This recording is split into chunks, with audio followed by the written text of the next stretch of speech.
तो दर्शक बंधु वर्तमान आम राज्य सरकार सुभद्रा योजना को लेकिन आउ गोटे नुआ नियम आनी सारी एवं जदि से नुआ नियमटी लागू हुए ताहले एहा द्वारा आम राज्यर थिबा समस्त जनसेवा केन्द्र वाला भाई माने एवं ता सहित जो माँ मौसी माने सुभद्रा योजना रे ऑलरेडी फॉर्म आवेदन कर सारी एवं जो माने वर्तमान सुभद्रा योजना रे आवेदन करबा पई जनसेवा केन्द्र को जाउछंती तो सेमाने दर्शक बंधु एठारे भल भाबरे हैरान हेबे काहेकि ना दर्शक बंधु वर्तमान आम राज्य सरकार आउ गोटे बड़ नुआ नियमटे नहीं आसी जो कि आपण मैंने बहुत भल भाव हैरान हेबे। तो दर्शक बंधु आज वीडियो माध्यम आपण मानक पूरा डिटेल्स रे बुझेकी कहबी कि आपण मैंने कौन केमिति हैरान हेबे एवं सरकार जो नुआ नियमटी आनिचंती से नियमटी कौन आज मुझे वीडियो माध्यम आपन को पूरा संपूर्ण भाव में कहबी। तेणु दर्शक बंधु आपण मैंने वीडियोटी को जमार भी स्किप करंतु नहीं, वीडियोटी को आरंभ शेष पर्यंत निश्चय भाव देखंतु। तेणु चलतु दर्शक बंधु आउ डेरी न करी वीडियोटी को शीघ्र आरंभ करनेबा।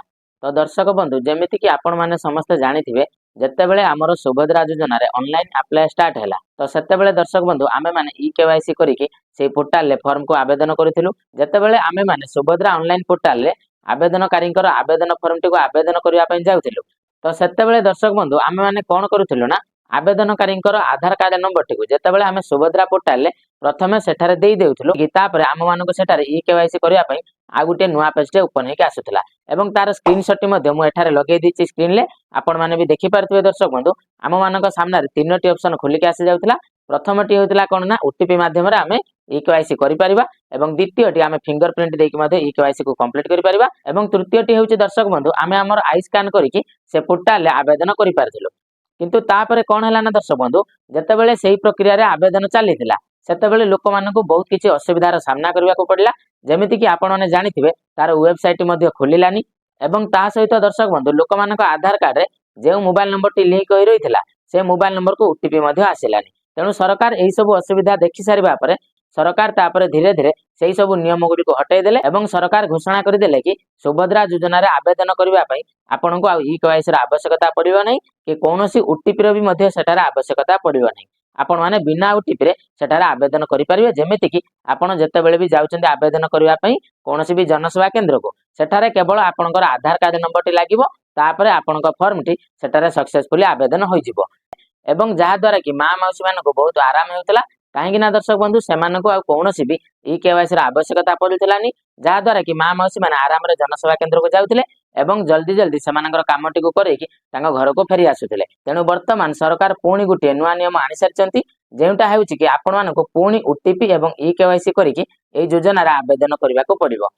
तो दर्शक बंधु यही नियम सेप्टेम्बर मास 14 तारिख ठारू ए नियमटी ऑलरेडी आरंभ हो जाइए। तेणु दर्शक बंधु जदि आपण माने वर्तमान आवेदन करने जनसेवा केन्द्र पाखक जाउछंती ताहले वर्तमान आपन को ओटीपी आवश्यकता अछि एवं ता सहित आपण मानकर बायोमेट्रिक माने फिंगरप्रिंट रो भी आवश्यकता अछि।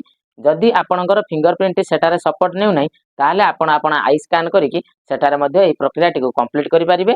किंतु दर्शक बंधु वर्तमान आपण देखिले तो मु यहाँ पूर्व जहाँ सब कही जे आम सरकार एठारे ठीक नांती कहीं ना से प्रति 10 दिन एवं 20 दिन अंतर रे गोटे गोटे नुआ नियम नहीं आसुचंती एवं लोक मानकु पागल बनाउचंती जहा द्वारा कि एठारे सरकार हैरान होनांती हैरान होउचंती कि ना आम भलिया साधारण जनता माने जो माने पुणी वर्तमान जनसेवा केन्द्र आगे लाइन लगे कि प्रक्रियाटी को कंप्लीट कराइबे। तेणुक दर्शक बंधु आपण मानकु पुणी पूर्व भली लाइन लगे कि ई केवाईसी करबा पई पड़िबो कहीं ना दर्शक बंधु सरकार एठारे भल भाव में जानि पारिले जे जदि आमे माने ई केवाईसी प्रक्रिया को एठारे आमे उठेई दउचो ताहले एहा द्वारा कोन हबो ना जो माने अयोग्य हिताधिकारी माने सुभद्रा योजना रो लाभ पाइबा पई जो माने योग्य नुहंती से माने एठारे सुभद्रा योजना रो टंका पाइबे किंतु जे माने योग्य हिताधिकारी अटंती सुभद्रा योजना रो टंका पाइबा पई से माने एठारे वंचित रहिबे। तेणु करी दर्शक बंधु सरकार एक कथाटी को एबे बुझी पारिले। तेणु करी वर्तमान सेप्टेम्बर मास 14 तारिख ठारू एई जो ई केवाईसी प्रक्रियाटी पुणी थरे सरकार एहाको लागू कर दैचंती। तेणु वर्तमान जदि आपण माने कोनोसी भी जनसेवा केन्द्र हेउ किंबा कोनोसी भी म सेवा केन्द्र पाखक जाउचंती आपणकर सुभद्रा फॉर्म टी आवेदन करबा पई ताले सेटारे आपण मानकर कंपलसरी आपण मानकर ई केवाईसी डॉक्यूमेंट लागिवो एवं ता सहित आपणक आधार कार्ड रे जे मोबाइल नंबर टी आपण लिंक करके रखिचंती ता देखो मध्ये ओटीपी आसीबो एवं से ओटीपी को आपण माने देबा परे तापरे आपणकर आवेदन प्रक्रियाटी संपूर्ण भावे शेष हेबो। तो एही कथाटी को सुनि सारिबा परे हमर बहुत माँ मौसी मानक मनरे प्रश्न आसुथबो जे आम मानक मध्यरु जेउ माने बिना ओटीपी एवं बिना ई केवाईसी सुभद्रा योजना रे आवेदन करथिले तो सेमानकर फॉर्म टी एठारे कोन हबो रिजेक्ट हेइ जिवो ना सेमानकु 17 तारिख दिन टंका मिलिबो।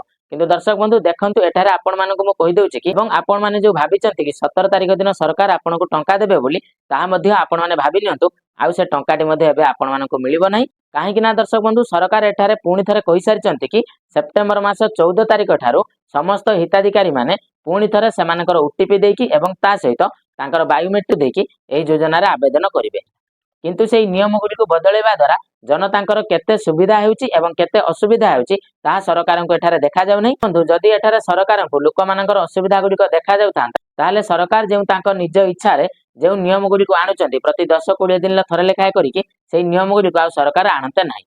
ଯେମିତିକି ଦର୍ଶକ ବନ୍ଧୁ ଆପଣମାନେ ଜାଣିଥିବେ ଏହି ରାସନ କାର୍ଡ ଇ-କେୱାଇସି କୁ ନେଇକି ଆମ ରାଜ୍ୟ ସରକାର 3 ଥର ନୂଆ ଅପଡେଟ୍ ଦେଇସାରିଲେଣି ଏବଂ ତା ସହିତ ବି ସୁଭଦ୍ରା ଯୋଜନାକୁ ନେଇକି ଅଲରେଡି 2 ଥର ଦେଇସାରିଥିଲେ ଏବଂ ପୁଣି ଏଇଥର ବି ନିୟମ ଲଗେଇଦେଲେ ଯୋଉଟାକୁ ଲଗେଇକି 3 ଥର ନୂଆ ନିୟମ ଦେଇସାରିଲେଣି। କିନ୍ତୁ ଦର୍ଶକ ବନ୍ଧୁ ଆପଣମାନେ ଏଠାରୁ ଜାଣିପାରୁଥିବେ ଯେ ଏଇ ଯୋଉ ସରକାରଟି ଫ୍ୟୁଚରରେ ପୁଣି କେତେ ନିୟମ ଆଣି କିନ୍ତୁ ଦର୍ଶକ ବନ୍ଧୁ ସରକାର ଏଠାରେ ଯେଉଁ ପୁଣି ଥରେ ଇ-କେୱାଇସି ପ୍ରକ୍ରିୟାଟିକୁ କମ୍ପଲସରି କରିଛନ୍ତି ତାକୁ ତ ମୁଁ ମୋ ମତରେ କହିବି କି ସରକାର ଗୋଟିଏ ଭଲ ପଦକ୍ଷେପ ନେଇଛନ୍ତି। କାହିଁକି ନା ଆମେ ତା ଦ୍ୱାରା ଜାଣିପାରିବା ଯେ କେଉଁମାନେ ଏହି ଯୋଜନାରୁ ଲାଭ ପାଇବା ପାଇଁ ଯୋଗ୍ୟ ଅଟନ୍ତି ଏବଂ କେଉଁମାନେ ଏହି ଯୋଜନାରୁ ଲାଭ ପାଇବା ପାଇଁ ଅଯୋଗ୍ୟ ହିତାଧିକାରୀ ଅଟନ୍ତି ତାହା ଆମେ ଭଲ ଭାବରେ ଜାଣିପାରିବା। ତ ଦର୍ଶକ ବନ୍ଧୁ ଏଠାରେ ଆମର ଡାଟାବେସ୍ ଅନୁଯାୟୀ ଏହି ନ୍ୟୁଜଟି କନକ ନ୍ୟୁଜରେ ଆସିଥିଲା। ମୁଁ ତାର ସ୍କ୍ରିନଶଟଟି ସାଇଡରେ ଲଗେଇ ଦେଇଛି, ଆପଣମାନେ ମଧ୍ୟ ଦେଖିପାରୁଥିବେ ଯେ ସେଇ ଡାଟାବେସ୍ ଅନୁଯାୟୀ ଆମ ରାଜ୍ୟରେ 11 ତାରିଖ ସୁଦ୍ଧା 45 ଲକ୍ଷ ମହିଳା ଏହି ସୁଭଦ୍ରା ଯୋଜନାରେ ଫର୍ମ ଆବେଦନ କରିସାରିଛନ୍ତି। କିନ୍ତୁ ଦର୍ଶକ ବନ୍ଧୁ ଏଠାରେ ମୁଁ ଆପଣମାନଙ୍କୁ କହି ରଖୁଛି କି ଏଠାରେ ଯେଉଁ ସରକାର ଡିକ୍ଲେୟାର କରିଛନ୍ତି କି ଆମ ସୁଭଦ୍ରା ଯୋଜନାରେ 45 ଲକ୍ଷ ମହିଳା ଆବେଦନ କରିସାରିଛନ୍ତି। ତ ଦର୍ଶକ ବନ୍ଧୁ ସେଇଟା ତ ସତ କଥା, କିନ୍ତୁ ତା ମାନେ ନୁହେଁ କି 45 ଲକ୍ଷ ମହିଳାଙ୍କୁ ସରକାର ଏଠାରେ ସୁଭଦ୍ରା ଯୋଜନାର ଟଙ୍କା ପ୍ରଦାନ କରିବେ। କିନ୍ତୁ ଦର୍ଶକ ବନ୍ଧୁ ଆପଣମାନେ ସେ ଯୋଉ ଆବେଦନଟି କରିଛନ୍ତି ତାହା ସକ୍ସେସଫୁଲ ହୋଇନାହିଁ, ଆପଣମାନଙ୍କର ପେଣ୍ଡିଂରେ ଏପର୍ଯ୍ୟନ୍ତ ଅଛି। କାହିଁକିନା ଆପଣମାନେ ଭଲ ଭାବରେ ଜାଣିଥିବେ ଯେ ସୁଭଦ୍ରା ଯୋଜନାର ଯୋଉ ସାଇଟଟି କେତେ ସ୍ପିଡରେ ଚାଲୁଛି ଏବଂ ସେଠାରେ ଓଟିପି ଆସୁଛି କି ନାହିଁ ଆପଣମାନେ ଅଲରେଡି ଭଲ ଭାବରେ ଜାଣିଥିଲେ, ଯେଉଁଥିପାଇଁ କି ସରକାର ନିୟମକୁ ବଦଳି ଦେଇଥିଲେ। ପୁଣି ମଧ୍ୟ ସରକାର ସେଇ ନିୟମଟିକୁ ଲଗେଇଦେଲେ, ଯାହାଦ୍ୱାରା କି ଆପଣମାନେ ପୁଣି ବି ହଇରାଣ ହେବେ। କାହିଁକି ନା ସେଇ ୱେବସାଇଟଟି ବହୁତ ଧୀରା ଚାଲିବ ଏବଂ ତା ସହିତ ଓଟିପି ଆସିବାରେ ମଧ୍ୟ ବହୁତ ବିଳମ୍ବ ହେବ। ତେଣୁ ଦର୍ଶକ ବନ୍ଧୁ ଆପଣମାନଙ୍କୁ ମୁଁ ଅଲରେଡି ସୁଭଦ୍ରା ଯୋଜନାର ଯେଉଁ ନୂଆ ଅପଡେଟଟି ଥିଲା ଅଲରେଡି ବୁଝେଇକି ଭଲ ଭାବରେ କହିସାରିଛି। ତେଣୁ ମୁଁ ଆଶା କରୁଛି କି ଦର୍ଶକ ବନ୍ଧୁ ଆପଣମାନଙ୍କୁ ଏହି ଭିଡିଓଟି ନିଶ୍ଚିତ ଭାବରେ ଭଲ ଲାଗିଥିବ। ଯଦି ଭିଡିଓଟି ଭଲ ଲାଗିଥାଏ ତାହେଲେ ନିଶ୍ଚିତ ଭାବରେ ଆପଣମାନେ ଭିଡିଓଟିକୁ ଲାଇକ୍ କରିଦେବେ ଏବଂ ତା ସହିତ ଏହି ଭିଡିଓଟିକୁ ଆପଣମାନେ ମା ମାଉସୀ ମାନଙ୍କ ପାଖକୁ ସେୟାର କରିଦେବେ, ଯେମିତିକି ସେମାନେ ଠିକ ଟାଇମରେ ଠିକ ଇନଫର୍ମେସନଟି ପାଇପାରିବେ। ଏବଂ ଦର୍ଶକ ବନ୍ଧୁ ଯଦି ଆପଣମାନେ ନୂଆ କରି ଆମ ଚ୍ୟାନେଲରେ ଭିଡିଓ ଦେଖୁଥାନ୍ତି ତାହେଲେ ନିଶ୍ଚିତ ଭାବରେ ଆମ ଚ୍ୟାନେଲଟିକୁ ସବସ୍କ୍ରାଇବ କରିନେବେ ଏବଂ ତା ସହିତ ପାଖରେ ଆସୁଥିବା ଘଣ୍ଟି ଚିହ୍ନଟିକୁ ଦବାଇ ଅଲ୍ ନୋଟିଫିକେସନଟିକୁ ଅନ୍ କରିନେବେ, ଯାହାଫଳରେ କି ଆମେମାନେ ଏହି ଚ୍ୟାନେଲରେ ଯାହା ବି ଇମ୍ପୋର୍ଟାଣ୍ଟ ଭିଡିଓ ଅପଲୋଡ କରିବୁ ତାର ପ୍ରଥମ ନୋଟିଫିକେସନ ଆପଣଙ୍କ ପାଖରେ ହିଁ ପହଞ୍ଚିବ। ତେଣୁ ଚାଲନ୍ତୁ ଦର୍ଶକ ବନ୍ଧୁ ଆଜିର ଭିଡିଓଟିକୁ ଏଇଠି ରଖିବା। ପୁଣି ଦେଖାହେବା ଆଉ ଗୋଟିଏ ନୂଆ ଭିଡିଓରେ ନୂଆ ଟପିକକୁ ନେଇକି। ତେଣୁ ସେତେ ପର୍ଯ୍ୟନ୍ତ ଆପଣମାନେ ମତେ ବିଦାୟ ଦିଅନ୍ତୁ। ରହୁଛି, ଜୟ ଜଗନ୍ନାଥ।